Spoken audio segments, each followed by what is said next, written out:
Hi everyone, I welcome you all to the another video that is going to be on the third era, that is the age of Chaucer. In the last two videos we have talked about the Old and the Middle English period, and in this video we are going to start from one of the most important thing, that why this period is known as the age of Chaucer. I mean there were so many other writers, then why only Chaucer? Because he was the first to write in the language of the common people of that time. Until that time, the language of most of the works were Latin or French, and that is why he is also known as the father of English literature. And the last thing is the timeline. The timeline of this period is somewhere around 1343 to 1400. Now, let's talk about the major historical events that happened during this era. First, we have the Hundred Years' War. The Hundred Years' War was a series of conflicts between the rulers of England and of France. Second was the Black Death.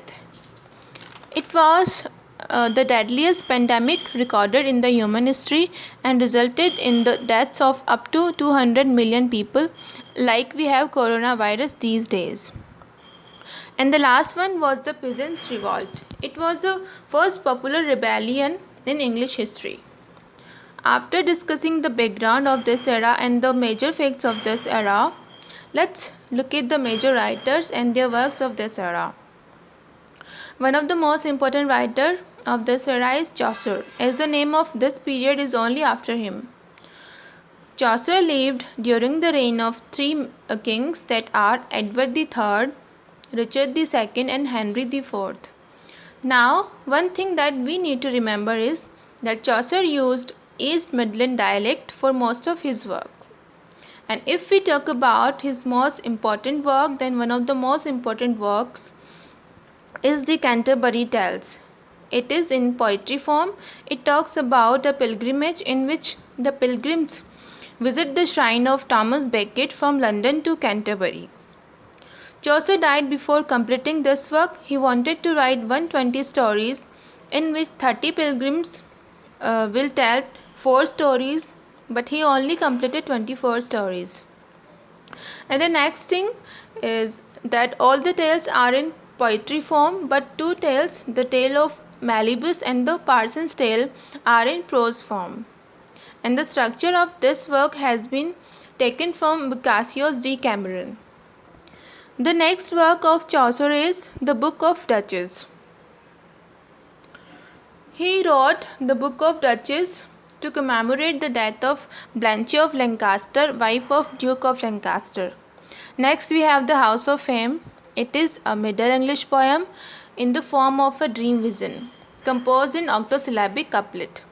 The next work is The Legend of Good Women. It is also in the form of a dream vision, written in iambic pentameter. The next important work of Chaucer is Troilus and Cressida. It is an epic poem which contains a tragic story of two lovers, Troilus and Cressida. After Chaucer, the important writer is William Langland. He wrote Piers the Plowman, which is a Middle English allegorical narrative poem. It is in the form of a dream vision. In this poem, we have three allegorical characters, that are Dovil, which means do well, second Dobbit, which means do better, and the third is do best, which means do best. Next we have John Mandeville.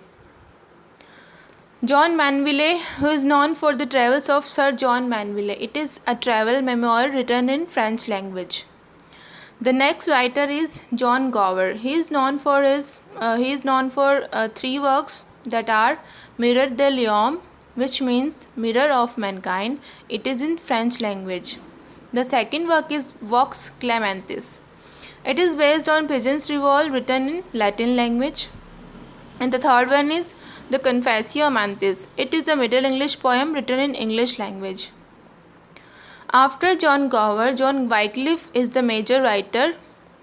He is also known as the morning star of Reformation.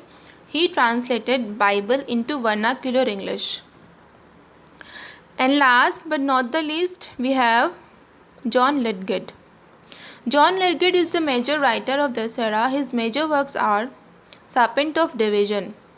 It is a prose work and it gives a brief account of Julius Caesar. The next one is The Fall of Princes, that is in the form of rhyme royal. Next we have Troy Book. It is a Middle English poem related to the history of Troy.